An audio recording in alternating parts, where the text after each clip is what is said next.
الله رب العالمين الرحمن الرحيم مالك يوم الدين إياك نعبد وإياك نستعين اهدنا الصراط المستقيم صراط الذين أنعمت عليهم غير المغضوب عليهم ولا الضالين بسم الله الرحمن الرحيم قل هو الله أحد الله الصمد قل هو الله أحد الله الصمد لم يلد قل هو الله أحد الله الصمد لم يلد ربنا تقبل منا إنك أنت السميع العليم بآواز بلند صلوات پڑھے محمد وآلہ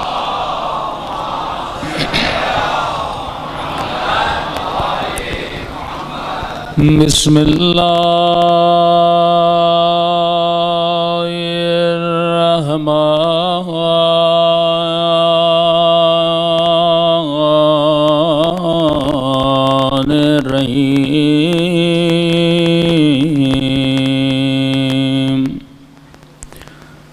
الحمد للہ رب العالمین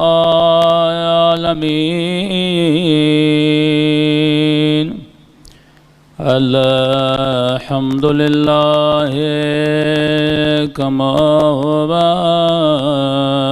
اہلہ الصلاۃ والسلام علی سید المرسلین وخاتم نبیین ابی القاسم محمد اللہم صلی اللہ وعلی آلہ الطیبین الطاہرین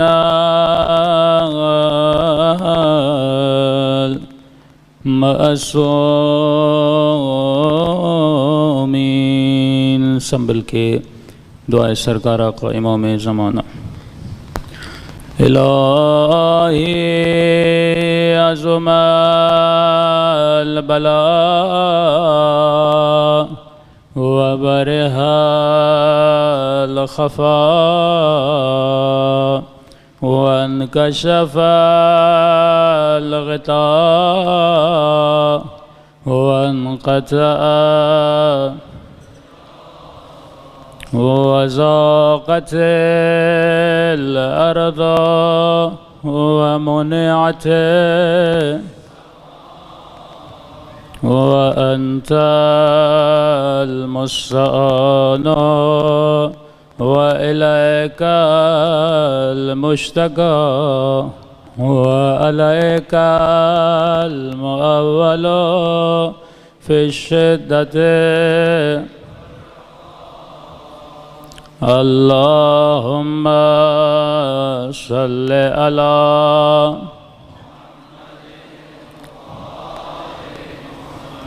أولي الأمر الذين فرضت علينا طاعتهم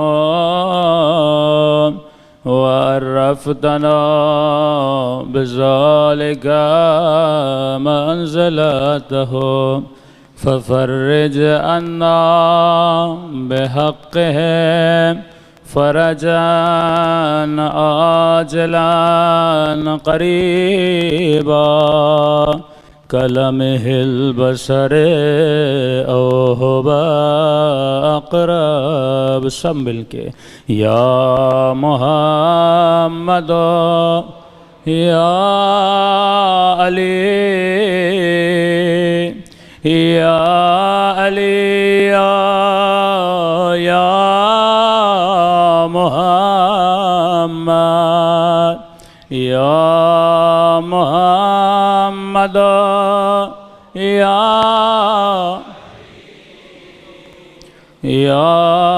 علی یا محمد اکفیانی فَإِنَّكُمَا كَافِيًا وَانْصُرَانِي فَإِنَّكُمَا نَاصِرًا یا مولانا یا صاحب زمان یا مولانا یا صاحب زمان الغوث الغوث الغوث ادرکنی ادرکنی ادرکنی الساعة الساعة الساعة الأجل الأجل الأجل يا أرحم الراحمين بحق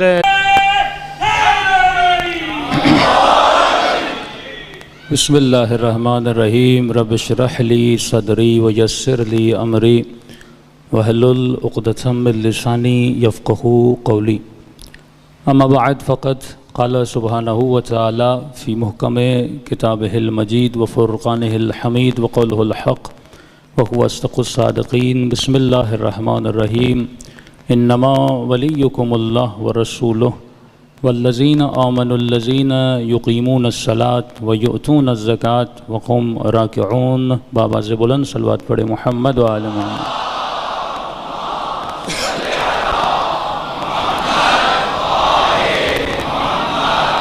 دعا ہے پروردگار عالم ہم سب کی عبادتوں کو اپنی بارگاہ میں قبول فرما دے، اور جس مقصد زندگی کی وجہ سے مقصد حیات کی وجہ سے یہ مجالس رکھی جاتی ہیں ان مقاصد میں بھی ہم سب کو کامیابی عطا فرما دے۔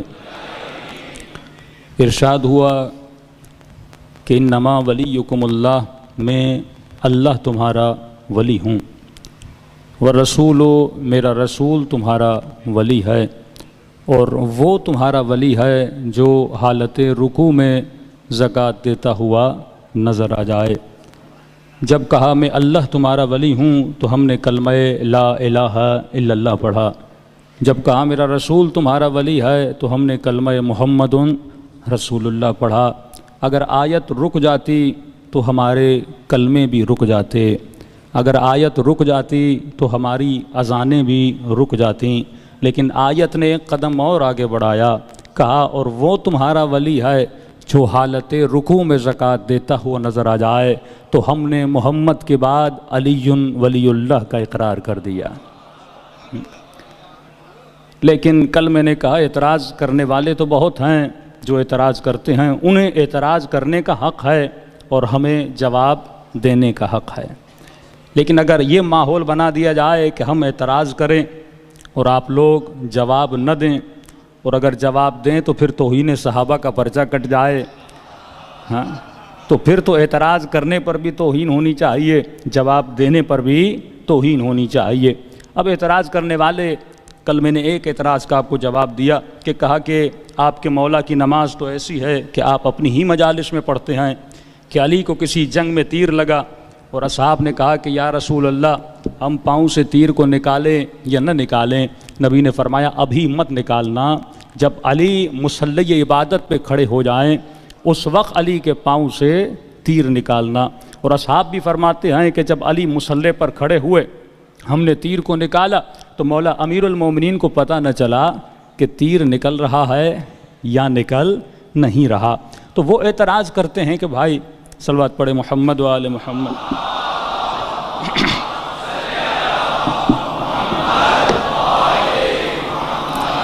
تو یہ اعتراض اللہم صلی علی محمد۔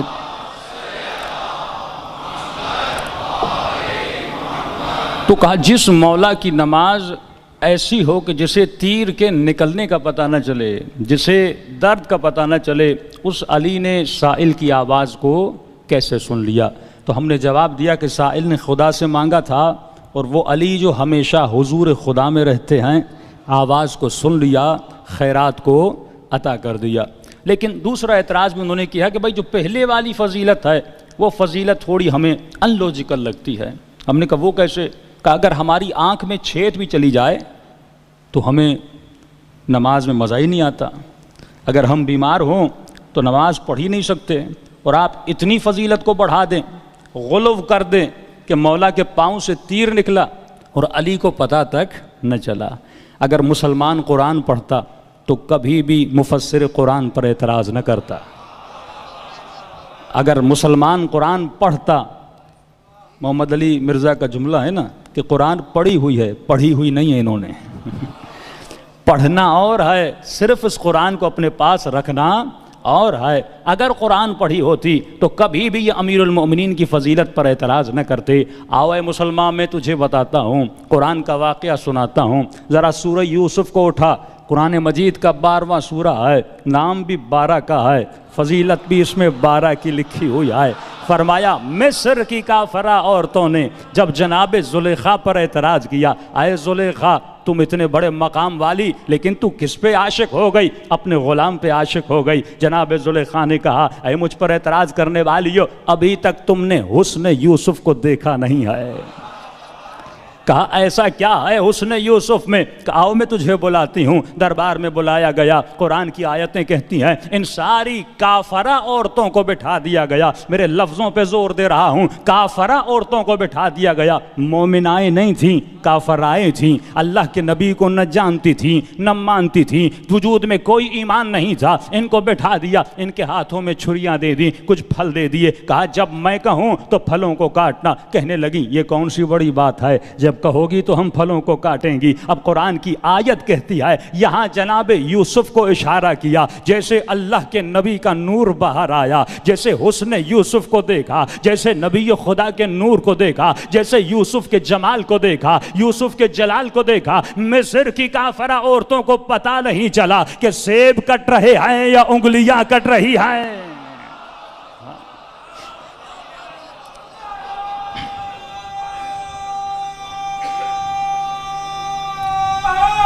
حیدری مصر کی کافرہ، پھر زور دے رہا ہوں، مصر کی کافرہ عورتوں کو پتہ نہ چلا کہ سیب کٹ رہے ہیں یا انگلیاں کٹ رہی ہیں۔ یہ قرآن ہے، یہ قصوں کی کتاب نہیں ہے۔ وَاعْتَبِرُوا يَا أُولِي الْأَلْبَابِ، یہ عبرت لینے کی کتاب ہے۔ یہ مصر کی کافرہ عورتیں ہیں، کس کو دیکھ رہی تھی؟ حسن یوسف کو دیکھ رہی تھی۔ مصر کی کافرہ عورتیں ہیں، پھر کہہ رہا ہوں کافر یوسف کو دیکھ رہا تھا۔ اللہ اللہ یا رسول اللہ، یا رسول اللہ۔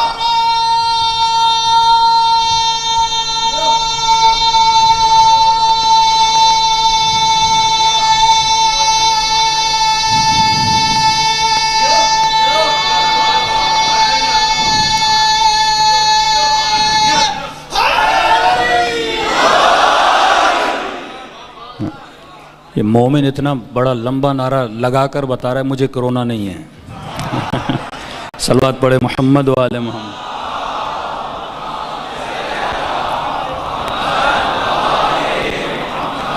تو جب مصر کی کافرہ عورتوں کو پتہ نہ لگا کہ سیب کٹ رہے ہیں یا انگلیاں کٹ رہی ہیں، تو علی کو کیسے پتہ لگتا کہ تیر پاؤں سے نکلا ہے کہ نہیں نکلا؟ مسائل بنتے تب ہیں جب ہم کمپیریزن پہ آتے ہیں۔ ایک مرتبہ میں اپنی نماز کو دیکھتا ہوں، کی نماز ہے، ایران کے بہت بڑے مرجع صحن انقلاب میں ان کی قبر ہے، آیت اللہ العظمی نخدگی، ان کی قبر آج بھی وہاں موجود ہے، اکثر آپ کو رش نظر آئے گا۔ حرم کا خادم بتاتا ہے کہ جب یہ زندہ تھے، کہتے ہیں مولانا بہت برف باری ہو رہی تھی، مائنس کا ٹیمپریچر ہے کہ آدمی سے کھڑا نہ ہوا جائے۔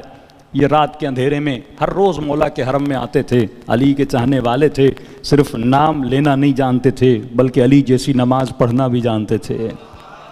رات کے اندھیروں میں حرم میں آتے تھے اور کہا مجھے نماز تہجد پڑھنی ہے، اگر اجازت ہو تو آپ مولا کی چھت جو ہے جہاں پہ گنبد ہے، اجازت ہو میں اوپر جاؤں، جو نغارے بجاتے ہیں وہاں سے راستہ ہے، میں وہاں جا کر نماز پڑھوں۔ خادم کہتا میں نے کہا قبلہ بہت سردی ہے، کہا کچھ بات نہیں، تھوڑی دیر کے لیے جاؤں گا، نماز پڑھوں گا، واپس آ جاؤں گا۔ خادم کہتا ہے وہاں پر گئے، میں واپس آ کر جہاں پہ بیٹھتے ہیں خدام وہاں پہ بیٹھ گیا، دروازے کو کنڈی لگا کے اچانک میری آنکھ لگ گئی، کہتے تقریباً گھنٹہ گزر گیا، میری آنکھ لگی رہی، جیسے آنکھ کھلی تو میں نے کہا کہ کہیں قبلہ صاحب وہاں فریز تو نہیں ہو گئے اتنی سردی میں؟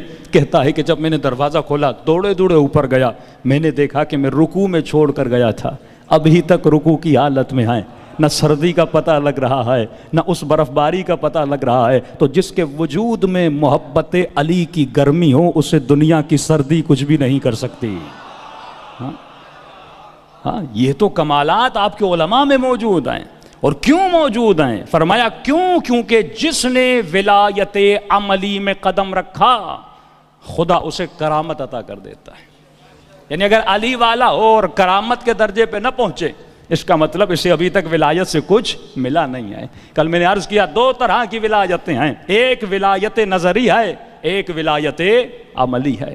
ولایت نظری رکھنے والے سارے مسلمان ہیں، جتنے کلمہ گو ہیں یہ اللہ کی ولایت کے نظریے کے قائل ہیں، جتنے محمد رسول اللہ پڑھنے والے ہیں یہ محمد کی رسالت کی ولایت کے نظریے رکھنے والے ہیں، اور جتنے علی ولی اللہ پڑھنے والے ہیں یہ مولا امیر المؤمنین کی ولایت کا نظریہ رکھنے والے ہیں۔ تھیوری اور ہے، پریکٹیکل ہونا اور ہے۔ تھیوری کے ماننے والے تو داعش بھی ہیں، تھیوری کے ماننے والے تو طالبان بھی ہیں، لیکن جو پریکٹیکلی ولایت میں آتا ہے اسے علی سلمان بنا دیتے ہیں، مالک اشتر بنا دیتے ہیں، حسین حبیب ابن مظاہر بنا دیتے ہیں۔ جو تھیوریکلی ولایت کو مانتے تھے انہوں نے حسین کو خط لکھے تھے، اور جو پریکٹیکلی ولایت کو مانتا تھا اسے حسین نے خط لکھا تھا۔ آج وقت ہے پریکٹیکلی ولایت کا۔ دشمن کو تھیوریکلی ولایت سے کوئی خطرہ نہیں۔ امریکہ کے جتنے مسلمان، کینیڈا کے جتنے مسلمان، انگلینڈ کے جتنے مسلمان، جتنے ویسٹرن ورلڈ میں مسلم رہتے ہیں، اگر وہ کلمہ پڑھتا رہے امریکہ کو کوئی مسئلہ نہیں، اسرائیل کو کوئی مسئلہ نہیں، وہ محمد رسول اللہ کہتے رہیں ان کو کوئی مسئلہ نہیں، وہ علی ولی اللہ کہتے رہیں انہیں کوئی مسئلہ نہیں۔ لیکن جب بھی کوئی پریکٹیکلی ولایت میں داخل ہو کر آیت اللہ زکزکی کی طرح علی کی راہ پہ چلتا ہے تب ان کے دلوں میں مسئلہ پیدا ہوتا ہے۔ بھائی کون سا مسلم ملک ہے جس نے کلمہ نہیں پڑھا؟ عربستان کے تو پرچم پہ لکھا ہوا ہے نا کہ لا الہ الا اللہ محمد رسول اللہ، لیکن وہاں پہ ٹرمپ جاتا ہے، ان سے ملتا بھی ہے، سونے کے ہار بھی اپنے گلے میں پہن کر آتا ہے، تو وہ کیا کہنا چاہتے ہیں؟ تمہارے نعروں سے ہمیں ڈر نہیں لگتا، علی جیسے کام کرنے سے ہمیں ڈر لگتا ہے۔ پریکٹیکلی ولایت سے خوف ہے۔ آج پاکستان کا کون سا ایکٹر، کون سی سنگر، کون سی ایکٹریسز ہے جو لا الہ الا اللہ نہیں پڑھتی، جو محمد رسول اللہ نہیں کہتا؟ سارے کہتے ہیں کہ انڈیا کے جو مسلم ایکٹر ہیں لا الہ الا اللہ نہیں کہتے، محمد رسول سب پڑھتے ہیں، اس سے کوئی مسئلہ نہیں ہے۔ لیکن جب تو پریکٹسنگ مسلم بن جاتا ہے تب جا کے ان کے وجود کھٹکتے ہیں۔ سارے خلفاء کو مسلمانوں سے کوئی مسئلہ نہیں تھا، اتنے مسلمان مکے میں، مدینے میں، کوفے میں، بصرے میں رہتے تھے، ایشو حسین ابن علی سے کیوں تھا؟ امام زین العابدین سے کیوں تھا؟ ان کا ایشو امام موسیٰ کاظم سے کیوں تھا؟ مامون کا ایشو امام رضا سے کیوں تھا کہ مدینے سے امام کو لایا جاتا ہے اور خراسان میں لا کے امام کو بٹھایا جاتا ہے تاکہ اپنی زیر نگرانی میں مولا کو رکھا جائے؟ کیونکہ دشمن کے دل کھٹکتے ہیں کس چیز سے؟ کہ کہیں یہ ولایت عملی کے دروازے پر نہ آ جائے، اور اس کے لیے مختلف حربے اپنائے جاتے ہیں۔ مسلمان کو مسلمان سے لڑایا جاتا ہے، شیعہ کو سنی سے لڑایا جاتا ہے، یہ تاکہ لفظوں کی جنگ میں رہیں، اس مغز گفتگو تک نہ پہنچیں۔ یہ صرف اس پہ لڑتے رہیں کہ تم علی ولی اللہ کو مانتے ہو کہ نہیں مانتے، لیکن اس پہ نہ لڑیں کہ تم علی جیسی زندگی گزارتے ہو کہ نہیں گزارتے۔ اس سے کوئی دروکار نہیں ہے۔ یہ زبان علی ولی اللہ پڑھتا ہے یا یہ جوان اس کی زبان سے وہ جملے نکلتے ہیں جو علی بن ابی طالب کی تعلیم ہے، اس کا اس سے سروکار نہیں ہے۔ وہ کہتے ہیں مجلسوں میں جاؤ، مجلسیں مناؤ، اس سے وہ نہیں ڈرتے۔ لیکن جب تم جوان کو یہ بتاؤ گے نا کہ اے جوان تو مجلس میں آیا ہے، ان آنکھوں نے جناب زہرا پہ گریہ کیا ہے، ان آنکھوں نے حسین ابن علی کے غم میں گریہ کیا ہے، اب ان آنکھوں کو اجازت نہیں ہے یہ کسی نامحرم کی طرف بڑھیں، اب ان آنکھوں کو اجازت نہیں ہے یہ آنکھیں گناہوں کی طرف بڑھیں۔ تو اصل جو معیار گفتگو وہ یہ ہے کہ انسان کو ولایت عملی کے میدان میں لایا جائے۔ دیکھیے ولایت عملی کے دفاع کرنے والے امام زادے، ائمے، علماء، شہید اول، شہید ثانی، جتنے آپ دیکھتے ہیں جنہوں نے ولایت عملی کو بچانے کے لیے اقدامات کیے، لیکن دشمن بھی خاموش نہیں بیٹھا۔ ایک ولایت اللہ ہے، ایک ولایت شیطان ہے. شیطان بھی اس کائنات میں اپنی حکومت کو قائم کرنا چاہتا ہے, اللہ بھی اس کائنات میں اپنی حکومت کو نافذ کرنا چاہتا ہے. شیطان کے بھی کچھ نمائندے ہیں, پروردگار عالم کے بھی کچھ نمائندے ہیں. یہ 12 ہستیاں اللہ کے نمائندے ہیں, پھر ان کے نواب ہیں, پھر ان کے اصحاب ہیں جو کائنات میں اپنی جان کو قربان کر دیتے ہیں, لیکن کہتے ہم نفاذ ولایت امیر المؤمنین, نفاذ ولایت پروردگار عالم, نفاذ ولایت رسول خدا چاہتے ہیں. ولایت کا مطلب یہ ہے کہ کیسی سرزمین بنائی جائے جس سرزمین میں ہر قدم اٹھانے والا جب اس کے قدم اٹھیں اس کے قدموں میں مخالفت پروردگار عالم نہ ہو, اطاعت پروردگار عالم ہو. جب اس فرزند پہ اس نقطے پر جاتا ہے, اب خدا اسے کیا عطا کرتا ہے؟ کرامت عطا کر دیتا ہے, اسے حبیب بنا دیا جاتا ہے, اسے مالک بنا دیا جاتا ہے. دیکھیے ولایت کا مطلب حکومت. اور آسان کر کے آپ کو سمجھاؤں, یہ میرا جسم ہے, 7 اعضاء پروردگار عالم نے آپ کو دیے. کسی نے آپ کو مجلس میں آنے پر مجبور نہیں کیا. آپ کے اعضاء اپنے گھر سے چل کر مجلس حسین ابن علی میں آئے. اس کا مطلب آپ کے بدن پر کس کی ولایت ہے؟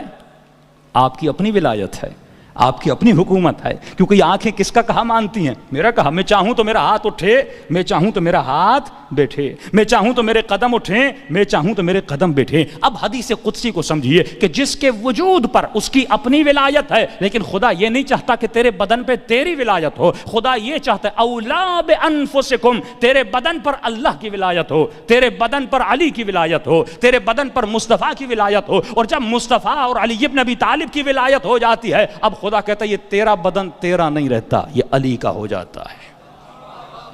حدیث قدسی, عبدی اطعنی اجعلک مثلی, اے میرے بندے جب تو میری اطاعت کرتا ہے میں تجھے اپنے جیسا بنا دیتا ہوں. ایک مرتبہ قرآن کی آیت ہے لیس کمثلہ شیء, اللہ جیسی کوئی شے نہیں ہے. یہ خدا کہنا کیا چاہتا ہے؟ جب آپ نے سنا کہ جناب عمر نے کیا کہا, اے بندے میں کروں تو کیا کروں, تجھے عین السیر حدیث قدسی ہے. کہ جناب سلمان کو کیوں کہا جا رہا ہے کہ سلمان منا اہل البیت؟ سلمان نہ سید ہے نہ بنو ہاشم ہے, لیکن کیوں کہا یہ منا اہل البیت ہے؟ فرمایا کیونکہ سلمان کی اپنی مرضی نہیں ہے, یہ وہی کرتا ہے جو علی کی مرضی ہوتی ہے.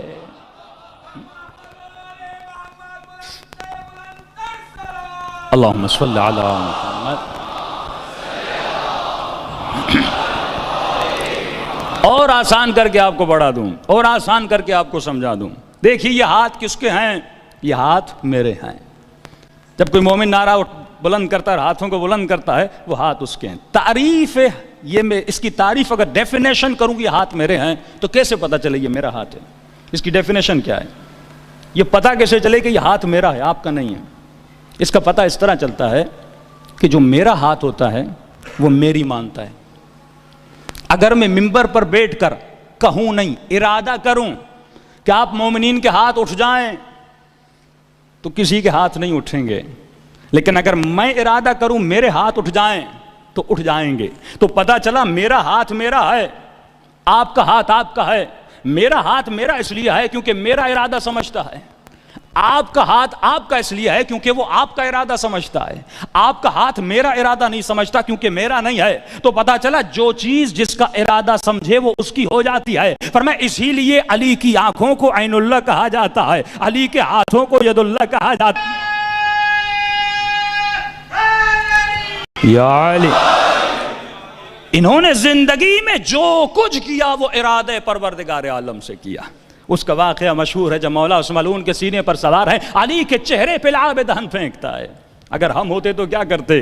اسے وہیں مار دیتے. کافر تو ویسے ہی تھا, لیکن مولا کھڑے ہو جاتے ہیں, چہل قدمی کرتے ہیں. اصحاب بھی فضیلت علی کو نہیں سمجھ رہے, ارے علی کا ایسا کام کر رہے ہیں, ظالم ہاتھوں میں ہے, گردن دبوچی ہوئی ہے, اس نے اتنی بڑی توہین کی ہے, علی اس کا سر قلم کر دیتے. لیکن یہ علی ہے, علی اپنے ارادے پہ نہیں چلتا, علی ارادے خدا کو دیکھتا ہے. علی اپنی دشمنی میں نہیں مارتا, علی دشمن خدا کو مارتا ہے. جب پوچھا گیا یا علی آپ نے تلوار کیوں نہیں چلائی, امام نے فرمایا جب لعاب دہن پھینکا تو میرا غصہ شامل ہو گیا. اب جو میں کرتا وہ میرا ارادہ ہوتا. علی کبھی اپنے دشمن کو نہیں مارتا, ہمیشہ دشمن خدا کو فی النار کرتا.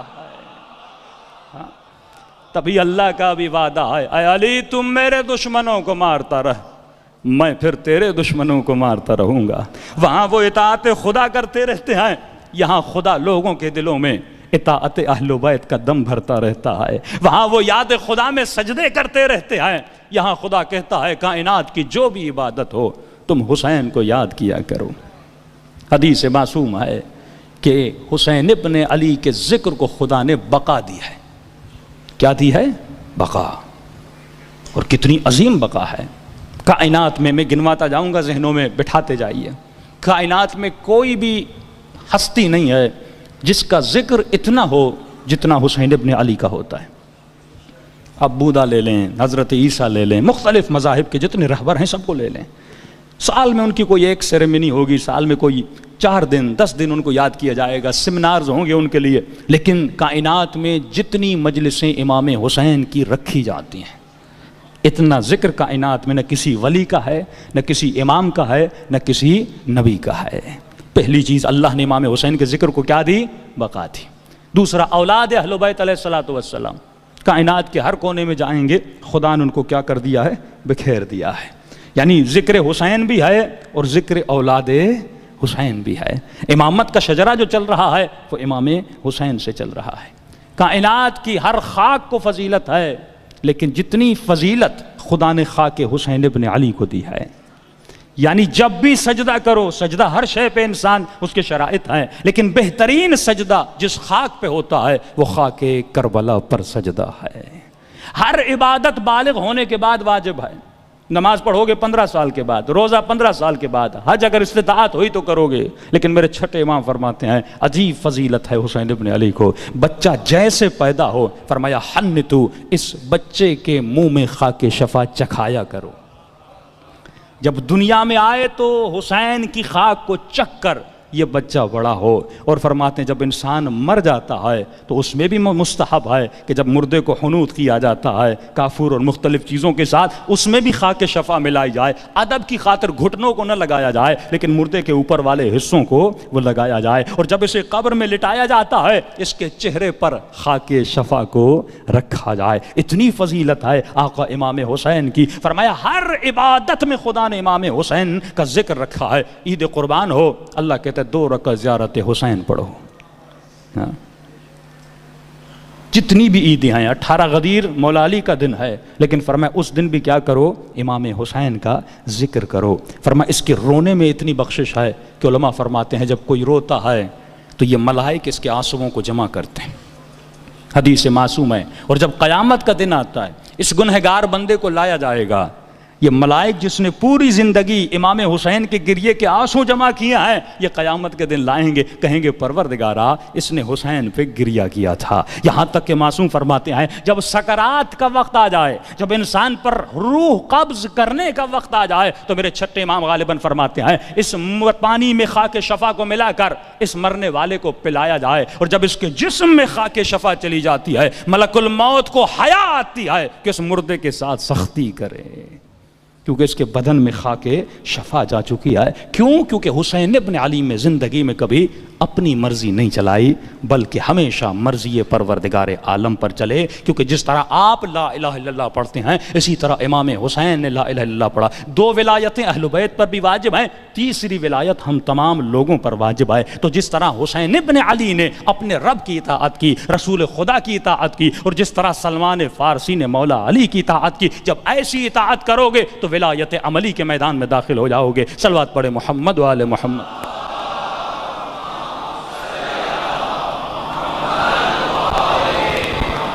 بار دیگر صلوات پڑھے محمد۔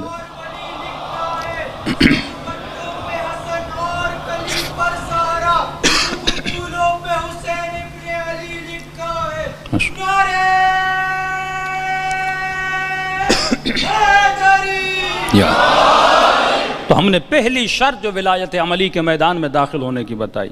میں 9 محرم کو کچھ واقعات کا ذکر کروں گا، کیونکہ جو اجتماعی غلطیاں ہماری قوم کرتی ہے ان غلطیوں کا اظہار قوم کو بتانا بہت ضروری ہوتا ہے۔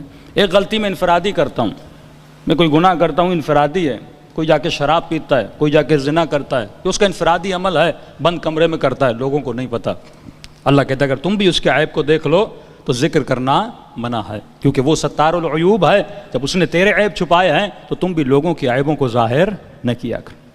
سزا کس گناہ کی ملتی ہے؟ جب انسان اجتماعی گناہ کرتا ہے، یعنی لوگوں کے سامنے آ کے برملا گناہ کرتا ہے، لوگوں کے سامنے آ کر ناچ گانا کرے، لوگوں کے سامنے آ کر نماز کی مخالفت کرے، لوگوں کے سامنے آ کر پروردگار عالم کی مخالفت کرے، اب اس کی مذمت بھی بہت ہے اور ایسے بندے کی سزا بھی بہت ہے۔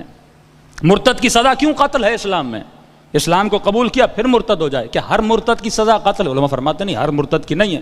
مثال کے طور ایک مسلمان تھا، یونیورسٹی میں گیا، اپنی سیلف اسٹڈی کی، گمراہ ہو گیا اور اس نے کہا میں اسلام کو نہیں مانتا، کمیونسٹ بن گیا۔ اس کی سزا نہیں ہے کہ آپ اسے قتل کریں۔ کس مرتد کی سزا قتل ہے؟ جو مرتد بھی ہوا ہے اور اپنے ارتداد لیکن جھوٹ کی تبلیغ نہیں کرتا، خود جھوٹ بولتا ہوں لیکن ایک مرتبہ جھوٹ بھی بولتا ہوں، 4 لوگوں کو ہوتا تم بھی جھوٹ بولو۔ ایک مرتبہ میں خود شراب پیتا ہوں لیکن دوسروں کو نہیں کہتا، لیکن ایک مرتبہ شراب پیتا بھی ہوں اور عوام الناس کو بھی کہتا ہوں شراب پیو۔ یزید کا گناہ یہ تھا، حالانکہ دوسرے بھی گنہگار گزرے ہیں، لیکن یزید کی شدت سے اتنی مخالفت کیوں کی گئی؟ کیونکہ یہ گناہ کرتا بھی تھا، گناہ کی اشاعت بھی کرتا تھا، گناہ کا پروپیگنڈا بھی کرتا تھا، گناہ کو اچھا مانتا تھا، اور جو لوگ یہ گناہ کرتے تھے ان کو مقامات دیتا تھا، تبھی اہل بیت ان کے مقابلے میں نکلے۔ اگر کوئی ایسا عمل کرتا ہے تو منبر سے اس کی مذمت ہونی چاہیے تاکہ معاشرے میں گناہ کا جو کبھی ہونا ہے وہ کبھی ہونا رہے، گناہ کرنے والا اور گناہوں کو دیکھنے والوں کے لیے گناہ نارملائز نہ ہو جائے۔ سب سے بڑی بشارت، اور یہ کہیں کہ وہ ایک نبی خدا ہے اس کی بشارت ہے لوگوں میں تبلیغ کرنا، لیکن آج جو شیطان کے نبی ہیں، جو شیطان کے پیغمبر ہیں، وہ یہ ٹی وی اسٹیشنز ہیں۔ شیطان کے نبی یہ میڈیا ہے، شیطان جن کے ذریعوں سے ابلاغ کرتا ہے یہی فلمیں ہیں۔ پہلا کام جو وہ نارملائز کرتا ہے گناہ کو، معاشرے میں اتنا گناہ نارمل ہو جائے کہ اس جوان کو گناہ نہ لگے۔ اگر ایسی صفت میرے وجود میں آ جاتی ہے تو میں ولایت سے نکلا ہوا ہوں، لیکن اگر میں ولایت کے دائرے میں ہوں تو میں گناہ کو ایسے روکوں گا جیسے حسین ابن علی نے کربلا میں گناہوں کو روکا تھا۔ صلوات پڑھے محمد و آل محمد۔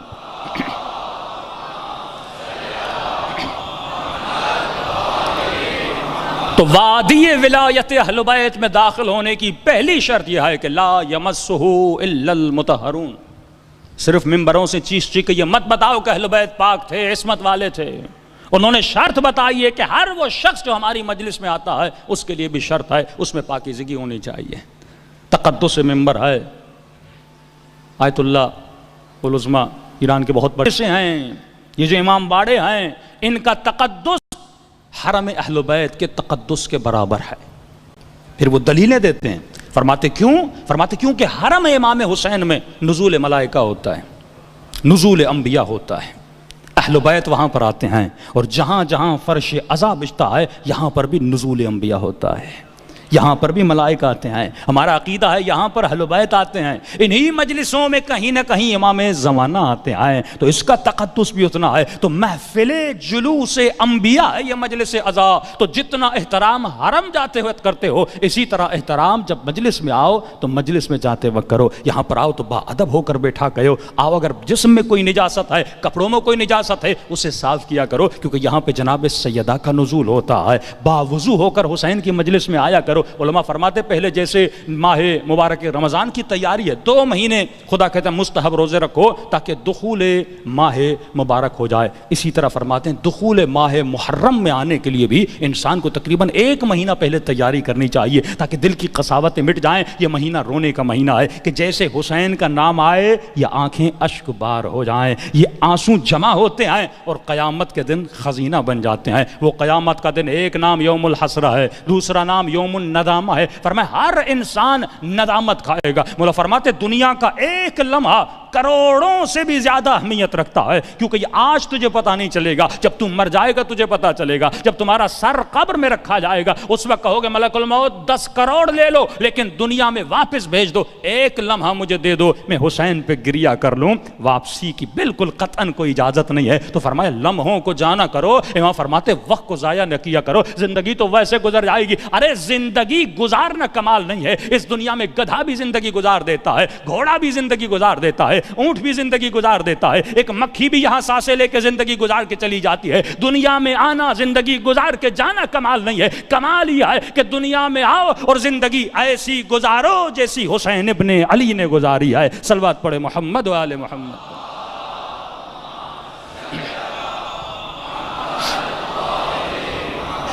تو یہ کہ میں زندگی گزار کے جاؤں اور میں نے اتنے کروڑ کمائے، میں نے اتنی دولت بنائی، میرے اتنے بچے ہو گئے، تو یہ ساری چیزیں تو حیوانوں میں بھی ہیں۔ بہت زیادہ تم دولت کماتے ہو، حیوان میں دولت کمانے کی عقل نہیں ہے، ورنہ بچے تو حیوانوں کے بھی ہیں، زندگی تو وہ بھی گزارتے ہیں، کھاتے تو وہ بھی ہیں، پیتے تو وہ بھی ہیں۔ لیکن اے انسان تجھے انسان بنایا تاکہ تو طاہر بنے، تاکہ تو پاک بنے۔ اللہ نے نبی بھیجے، انبیاء بھیجے، اولیاء بھیجے تاکہ تمہارے وجود کو بلندیوں کی طرف لے جایا ہے۔ مولا میں کیا کروں کہ بلندی کی طرف جاؤں؟ فرمایا ابتدائے ولایت یہ ہے، انٹرنس آف ولایت یہ ہے۔ اگر ولایت کے اکاؤنٹ کو لاگ ان کرنا چاہتے ہو، اس کا پاس ورڈ یہ ہے کہ جب تک تمہارے وجود میں طہارت نہیں ہے، تم قرآن کو مس نہیں کر سکتے، تو علی کی ولایت میں داخل کیسے ہو سکتے ہو؟ پہلی ابتدا وضو ہے۔ فرمایا وضو کی بڑی قدر ہے، وضو کی بڑی شان ہے۔ علی کا شیعہ ہمیشہ دائم الوضو رہتا ہے۔ کتنے منٹ لگتے ہیں وضو کرنے میں؟ ہاں، بے وضو انسان کو کیا امام زمانہ کی زیارت ہوگی؟ ہاں، مولا کی زیارت تو کبھی بھی ہو سکتی ہے، تو مجھے تو تیار رہنا چاہیے نا مولا کی زیارت کے لیے۔ تو اگر میں بے وضو رہوں گا تو مولا کی زیارت کیسے ہوگی؟ تو بچوں کو بچپن سے سکھا لیجئے وضو کرنا کتنا مشکل ہے، 2 منٹ لگتے ہیں۔ تو ابتدائے طہارت وضو ہے۔ فرمایا وضو کرنے کے بعد جب پابند وضو ہو گئے، اب دوسرا اسٹیج یہ ہے کہ تم اپنے اعضاء کو پاک رکھو۔ اے جوان، اے مجلسوں میں آنے والے، کل میں نے کہا ان آنکھوں کو پاک رکھا کرو۔ لیکن سب سے بڑی طہارت آج قوم میں جتنے مسئلے ہیں، طلاقیں ہوں، مومنین میں جھگڑا ہو، انجمنوں میں جھگڑا ہو، ٹرسٹریز میں جھگڑا ہو، مومن سے لڑے، ایک مومن دوسرے مومن کا قتل کر دے، ایک مسلمان دوسرے مسلمان کا گلا کاٹ دے، یہ جتنے مسائل ہیں، معصوم فرماتے ہیں ہر مسئلے کی جڑ ایک تمہارا عضو ہے۔ اگر تم اس پر کنٹرول کر دو تو تمہارے گھر میں سکون آ جائے، تمہاری زندگیوں میں امن آ جائے، تمہاری پریشانیاں دور ہو جائیں۔ مولا وہ میرا کون سا عضو ہے؟ فرمایا وہ ایک عضو ہے۔ جب تم نیند سے اٹھتے ہو، تمہارے 7 اعضاء اس تمہارے ایک عضو کو ہاتھ جوڑ کے ایک تمنا کرتے ہیں کہ اے عضو آج کوئی غلطی نہیں کرنا، کیونکہ غلطی تم کرتے ہو سزا ہمیں ملتی ہے۔ مولا یہ کون سا عضو ہے جس کی اتنی اہمیت ہے؟ فرمایا وہی عضو جس کی توانائی صرف انسان کو ملی ہے، حیوان کو نہیں ملی۔ مولا وہ کون سے میرے بدن کا عضو ہے جس کی اتنی اہمیت ہے؟ فرمایا اے علی کے چاند زبان سے کرتا ہے، کفر انسان زبان سے بکتا ہے، تہمت انسان زبان سے لگتا ہے، لوگوں کی عزتیں زبان سے پامال ہوتی ہیں، لوگوں میں جھگڑے زبان سے کرواتا ہے، میاں بیوی میں طلاقیں زبان کی وجہ سے ہوتی ہیں، کسی کا قتل زبان کی وجہ سے ہو جاتا ہے، فتنے فسادات ساری اس کی جڑ کیا ہے؟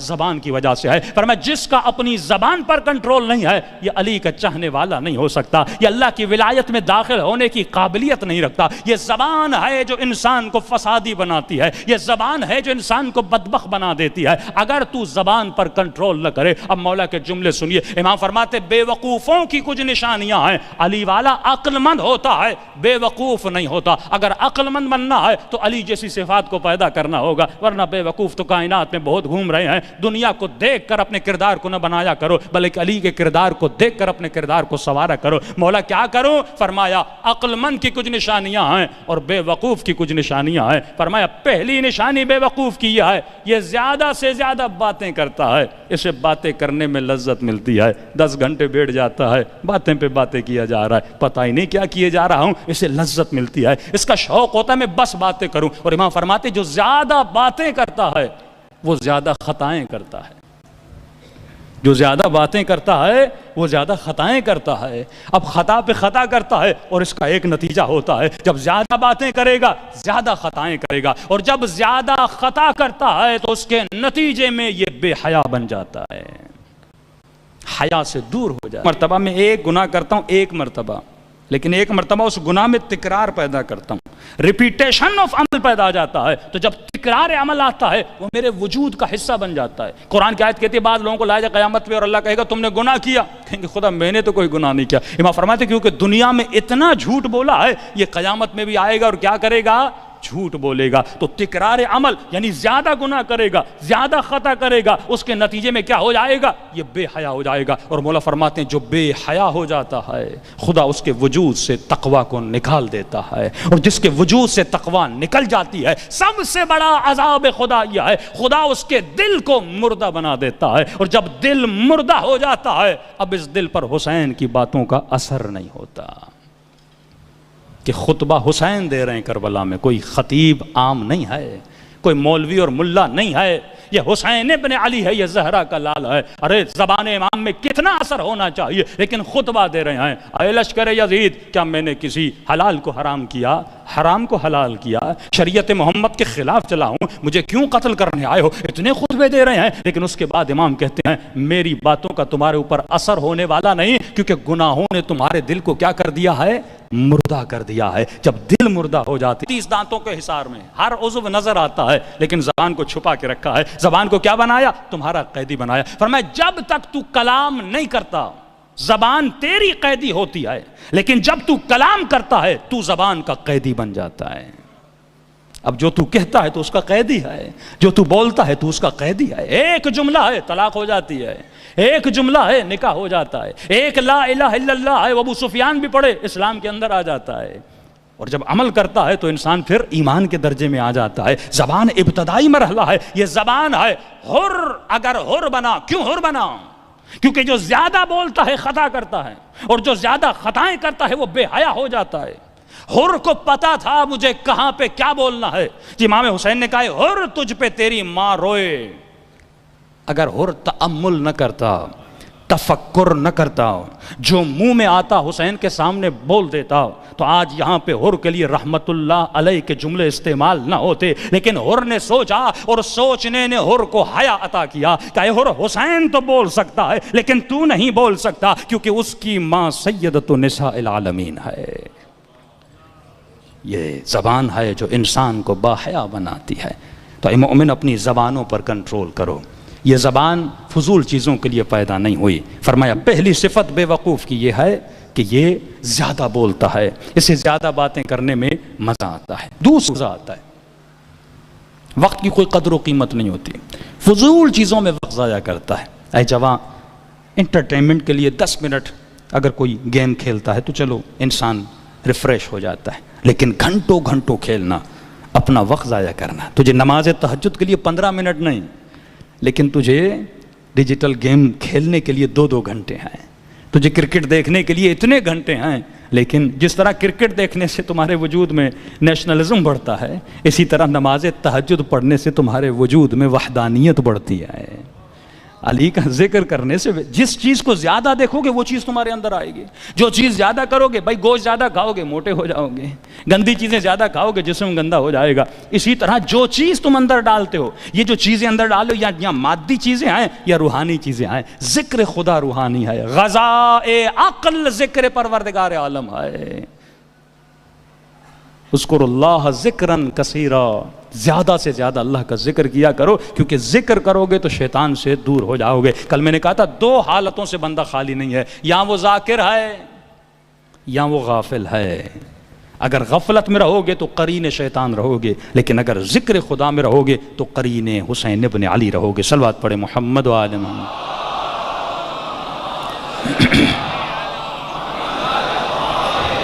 محمد وعجل فرج۔ ایک مرتبہ مجلس میں آ کے یا علی کہنے سے کچھ نہیں ہوتا، مجلس میں آ کر چند صلواتیں پڑھنے سے کچھ نہیں ہوتا، جب تک تو دائم الذکر نہ رہے۔ ہاں، گاڑی میں بیٹھے ہو اللہ کا ذکر کرو۔ کیوں خدا نے کہا اتنا امام حسین کو یاد کرو؟ بچہ پیدا ہو خاک حسین چکھاؤ، بندہ مر جائے تو قبر میں اس کے ماتھے پر خاک شفا رکھو، کوئی بھی عید ہو زیارت امام حسین پڑھو۔ یہاں تک امام حسین نے کہا اے مومن، جب بھی پانی پیو، جب بھی پانی پیو مجھے حسین کو سلام کیا کرو۔ آفس میں پانی پی رہے ہو کہ السلام علیکہ یا ابا عبداللہ، گھر میں پانی پی رہے ہو صلی اللہ علیکہ یا ابا عبداللہ، رات کے 2 بجے بچی اٹھائے، بیٹا اٹھائے، بابا پانی چاہیے، بچے کو جب پانی دو کہو صلی اللہ علیکہ یا ابا عبداللہ الحسین۔ اس کا مطلب خدا یہ چاہتا ہے دن میں اگر 5 مرتبہ تو پانی پیے، 5 مرتبہ حسین ابن علی کو یاد کرے۔ یہ پانی جب تیرے وجود میں جائے تو یاد حسین ابن علی سے جائے۔ جس کو زیادہ یاد کرتے ہو، قرآن کا عجیب جملہ ہے، اذکرونی اذکرکم، مجھے یاد کرو میں تجھے یاد کروں گا۔ اب یہ مومن جب دنیا سے جائے گا، جتنا امام حسین کو یاد کرے گا اتنا امام حسین اسے یاد کرے گا۔ امام رضا کیا فرماتے، اگر تو 3 مرتبہ میری زیارت کو آتا ہے، میں بھی 3 مرتبہ قبر میں تجھے دیکھنے آؤں گا۔ واللہ مرنے کے بعد بندہ پچھتائے گا کہ اے کاش میں نے امام حسین کو زیادہ یاد کیا ہوتا۔ کتنے ایسے مومنین تھے جن کی خواہش تھی یہ محرم دیکھیں، لیکن زندگی نے مہلت نہیں دی، دنیا سے چلے جائیں۔ خوش نصیب ہیں آپ جو فرش عزا پر بیٹھے ہیں، معصوم کا فرمان ہے کوئی بھی فرش عذاب پہ نہیں آتا جب تک جناب سیدہ کی دعوت نہ ہو. بلاتے تو وہ سب کو ہیں. کربلا میں مسیحیوں کو بھی دیکھو گے, ہندوؤں کو بھی دیکھو گے, ہر قوم کا بندہ وہاں جاتا ہے. لیکن سوال یہ جانے کے بعد وہ لے کر کیا آتا ہے؟ نبی کے گھر میں ہر کسی کو, صحابی تو ہر کوئی بنا, لیکن سوال یہ ہے اصحاب میں بھی تو درجات ہیں. مالک جیسے صحابی کتنے تھے, سلمان جیسے صحابی کتنے تھے. مجلس میں آتے ہو لے کر کا جاتے ہو. امام سجاد فرماتے ہیں ہم ہر مجلس میں آتے ہیں لیکن ہر مجلس سے راضی نہیں ہوتے. یہ سوچے آج کی مجلس سے مجھے کیا ملا. کم از کم یہ بے وقوفوں کی نشانیاں اور عادتیں تو میں اپنے اندر سے نکال دوں. زیادہ بولنا, وقت ضائع کرنا. تیسری نشانی بے وقوف کی, دیکھیے نفس اتنا بدبخت, یہ جاہل کے اندر بھی ہے, عالم کے اندر بھی ہے, جوان کے اندر بھی ہے, بوڑھے کی, کوئی بھی اس نفس سے نہیں بچا. ہر انسان کے اندر ہے اور اسے گمراہ کرتا رہتا ہے. فرمایا پہلی بے وقوف کی نشانی زیادہ باتیں کرتا ہے, زیادہ خطائیں کرتا ہے. دوسری نشانی وقت ضائع کرنے میں سے مزہ آتا ہے. تیسری بے وقوف کی نشانی یہ ہے کہ اسے اپنا عیب سننا پسند نہیں ہے. اب میں پڑھ دوں تم سارے جنتی ہو, آپ خوش ہو جائیں گے. یہ خوشی نفس کی خوشی ہے. جب انسان اپنی تعریفیں سنتا ہے تو کیا ہو جاتا ہے؟ خوش ہو جاتا ہے. لیکن اپنی برائی کسی کو اچھی نہیں لگتی. بیوی کہتے آپ غصہ بہت کرتے ہو, بیوی سے لڑ پڑے. بیٹے کو باپ کوئی بتا دے بیٹا تمہاری یہ عادت مجھے اچھی نہیں لگتی, بیٹا لڑ پڑے. فرمائے مومن تو اس سے محبت کرتا ہے جو اسے اس کا عیب بتائے. کوئی ایسا پاگل آپ نے بندہ دیکھا ہے جو آئینے کے سامنے کھڑا ہو جائے اور آئینہ اسے کہے کہ یہاں پہ تمہیں کالک لگی ہے, اور آئینے کو توڑ دے کہ تم مجھے کیوں دکھا رہے ہو. لیکن ہم یہی کام لوگوں کے ساتھ کرتے ہیں. امام فرماتے ہیں عقل مند بن, کیونکہ علی کے در پر صرف عقل مند آتے ہیں. 4,500 لوگ تھے مولا حسین کے ساتھ مدینے سے جب چلے, کربلا میں جب داخل ہوئے. بی بی رباب فرماتی ہیں جب حسین نے چراغ کو بجھا دیا اور کہا جسے جانا ہے چلا جائے, کہ اتنے لوگ تھے سارے اٹھ کے جاتے رہے. یہ چھاٹی ہو رہی تھی نا کہ کون رکتا ہے اور کون جاتا ہے. بی بی رباب فرماتی ہیں مظلومیت حسین پہ مجھے اتنا رونا آ رہا تھا کہ میں نے اپنی چادر کو اپنے دانتوں میں جکڑ لیا کہ کہیں کوئی میرے رونے کی آواز نہ سن لے کہ حسین اتنے قریب ہو گئے. یہ عدد جو ہے نا 313 امام زمانہ ہے, عدد کیوں ہے؟ یہ آخری زمانہ ہے میرے عزیز, یہ چھانٹی کا زمانہ ہے. اس وقت ہر انسان کی چھانٹی ہو رہی, کون کہاں پہ کھڑا ہے. جس طرح موت کے لیے مہلت نہیں ہے, جب موت آئے گی آپ قطعاً نہیں کہہ سکتے خدایا مجھے 1 منٹ دو میں جا کر توبہ کروں. اسی طرح ظہور امام کے لیے مہلت نہیں ہے. صبح آپ کی آنکھ کھلی اور اعلان ہو گئے امام زمانہ آ گئے, اس کے بعد آپ مولا کو نہیں کہہ سکتے کہ مولا اب میں توبہ کرتا ہوں. نہیں, جیسے مولا کا ظہور ہوگا سزائیں شروع ہو جائیں گی کہ تمہیں اتنے سال ہم نے مہلت دی, اتنے محرم, اتنی مجالس تم نے سنی, پھر بھی تم نے اپنے وجود سے گندی عادت کو نہیں نکالا. کیوں؟ سخت روایات امام کے ظہور کے بعد کہ مولا سزا دیں گے. اکثر جو علماء کا مخالف گروپ ہے ایک روایت کو بہت زیادہ پڑھتا ہے, کہتے ہیں مولا آئیں گے اور تقریباً 70,000 مولویوں کے گلے کاٹیں گے. بھائی ہمیں بھی بہت بھیجا جاتا ہے یہ کہ آپ تبلیغ کرتے ہیں اور یہ دیکھیے امام آئیں گے سب سے پہلا گلا تو مولویوں کا کٹے گا. میں نے کہا بھائی روایت صحیح ہے. عربی میں عالم کی معنی ہے, عربی میں 70,000 مولوی نہیں ہے, 70,000 عالموں کے گلے کاٹیں گے. حدیث بھی صحیح ہے, 70,000 عالموں کے گلے کاٹیں گے. عالم کسے کہا جاتا ہے؟ جو جانے پر اس علم پر عمل نہ کرے. تو اس میں صرف مولوی نہیں ہے, ہر بندہ شامل ہے. جس نے سنا کہ میرے امام نے کہا کہ یہ تم پر واجب ہے لیکن اس نے عمل نہیں کیا تو اس مسئلے میں وہ عالم ہے, اور اگر عمل نہیں کرتا تو سزا ملے گی. کس شیعہ کو نہیں پتا کہ خمس واجب ہے؟ بارہا میں مجالس میں گیا, سارے علی علی کرنے والے, لیکن میں نے کہا کتنے مومنین اس مجمع میں جو خمس دیتے ہیں؟ 10 8 ہاتھ اٹھے. اس کا مطلب میں آپ کو علم دے رہا ہوں, آپ سب کو پتا ہے, لیکن اگر میں عمل نہیں کرا اس کا مطلب میں نے علم پر عمل نہیں کیا. ظہور کے بعد ہر اس انسان کو سزا ملے گی جس نے علم لیا لیکن اس علم پر عمل نہیں کیا. کہ فرماتے ہیں بدلت دموع دما. آغا مرعشی نجفی فرماتے امام زمانہ سے جب ملاقات ہوئی, امام نے فرمایا ہر شب 19 لوگوں کے اعمال میری خدمت میں آتے ہیں. فرمایا میں کربلا کے مصائب پر بھی اتنا نہیں روتا جتنے اپنے چاہنے والوں کے گناہوں کو دیکھ کر روتا ہوں. کیونکہ اور کتنی قربانی اہل بیت دیتے ہیں. اہل بیت کے گھرانے کا صرف آخری جانشین بچا ہوا ہے جس کا نام امام زمانہ ہے۔ صبح سے شام تک کوشش یہ ہونی چاہیے کہ میرے کسی عمل سے میرے آقا ناراض نہ ہوں، میرے عمل سے امام زمانہ خوش ہو جائیں، دلوں کو کربلا لے چلیں اور سلام کریں اپنے آقا حسین کو کہ خدا ان آنسوؤں کے صدقے میں ہمیں ایسا بنا دے جیسا کربلا میں حور کو بنایا تھا۔ السلام علی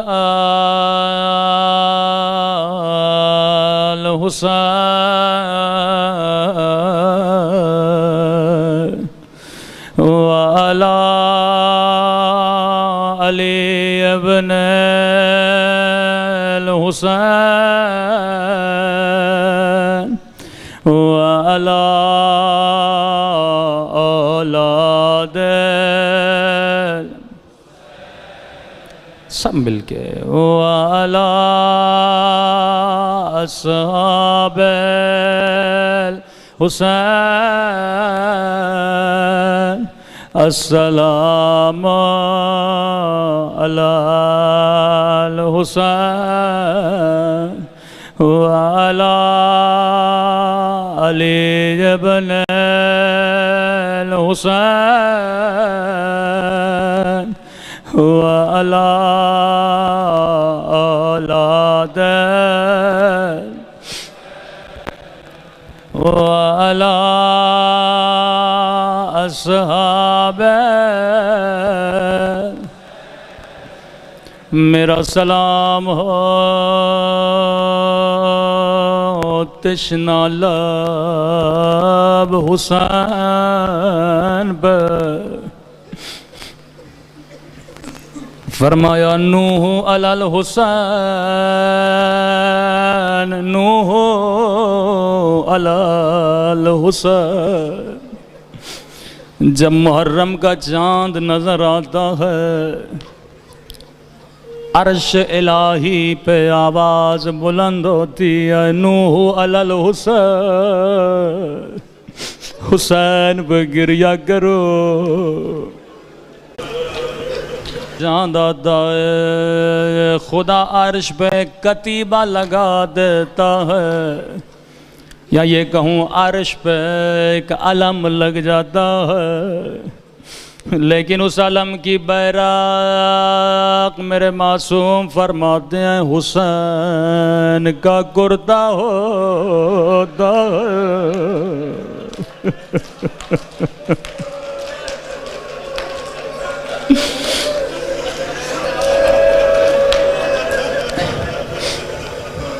وہ کرتا جو سیدہ نے اپنے ہاتھوں سے سیا تھا معصوم کی روایت خدا ملائکوں کو بھیجتا ہے امام زمانہ سے یہ کرتا لیتے ہیں عرش پہ یہ کرتا لگ جاتا ہے کوہرام بابا ہوتا ہے وہاں مجلس کا بانی خود خدا ہوتا ہے گریہ کرنے والے انبیاء ملائک بن جاتے ہیں مناسبتی مصائب آپ سنیں گے لیکن آج چند جملے حسین کے کرتے کے بیان کرو اس کرتے کی تاریخ کیا ہے یہ کرتا کب ملا فرمایا سیدہ کا پہلو زخمی ہے آج میں مدینے کو کربلا سے ملانا چاہتا ہوں مجالس کی ابتدا سیدہ سے کرے اگر بی بی راضی ہو گئی تو حسین بھی راضی اگر بی بی راضی تو امام زمانہ بھی راضی فرمایا فضا سب کو کمرے سے باہر جانے کا کہو بس میری 4 سالہ زینب کو بلاؤ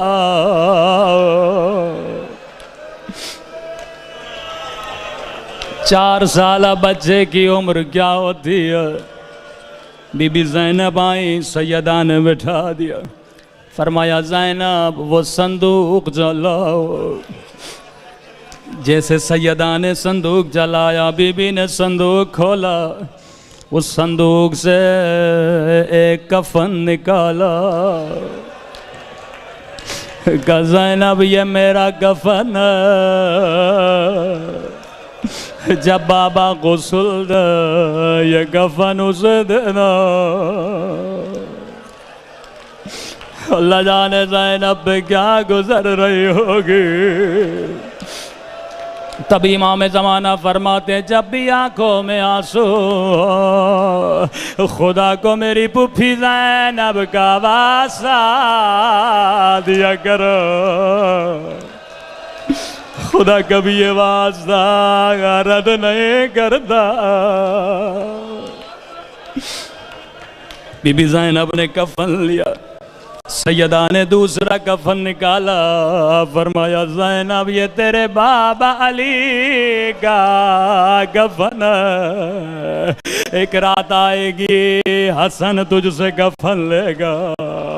بی بی مبہوت خاموش دیکھ،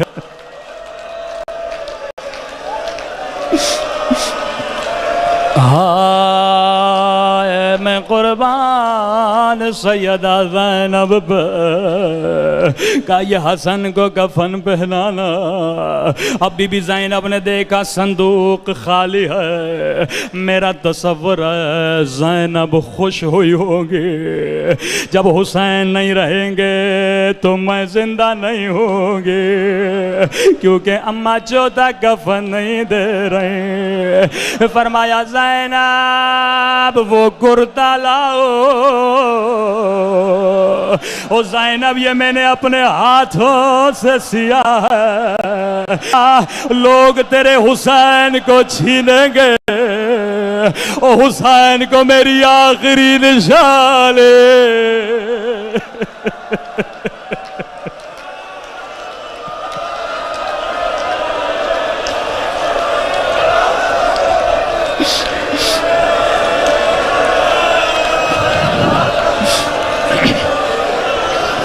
بی بی زینب نے رو کے کہا ماں علی کا کفن ہے، حسن کا کفن ہے، کیا میرے حسین کا کوئی کفن نہیں ہے؟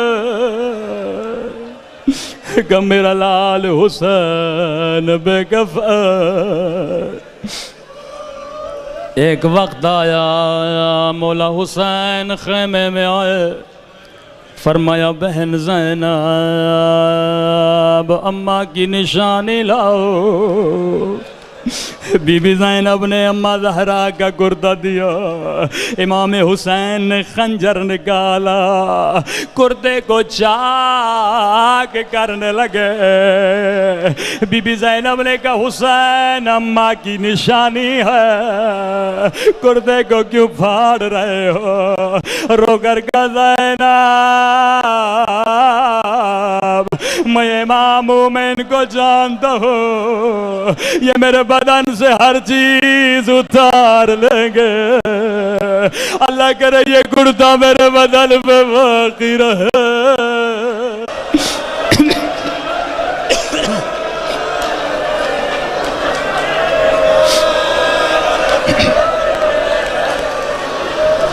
عزیزو بدن جو چیزوں سے پہچانا جاتا ہے، بدن یا سر سے پہچانا جاتا ہے، بدن یا کپڑوں سے پہچانا جاتا ہے۔ جب کوفے کی عمارت سے مسلم کو نیچے گرایا گیا، مسلم کے بچوں نے بابا کو مسلم کے کرتے سے پہچانا۔ ایک مرتبہ بی بی زینب گودیے قتل گاہ میں گئے، کہاں ہو میرے ماں جائے، کہاں ہو میرے حسین؟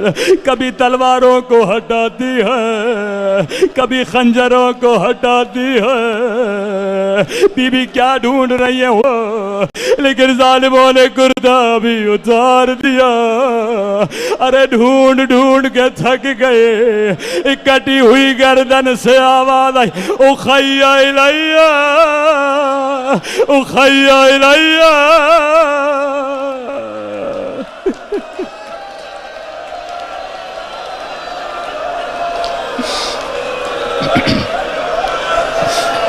الا لعنت اللہ علی القوم الظالمین۔ پروردگار تجھے سیدہ زینب کی مظلومیت کا واسطہ ہمارے مولا اور آقا امام کا ظہور فرما، ہم سب کو مولا کے اوان اور انصار میں شریک فرما، جو بیمار ہیں انہیں صحت کاملہ عاجلہ نصیب فرما، ایک مومنہ زرین فاطمہ بیمار ہیں خدایا انہیں صحت کاملہ عاجلہ نصیب فرما، ہمیں ایسا بنا جیسا امام زمانہ دیکھنا چاہتے ہیں۔ ربنا تقبل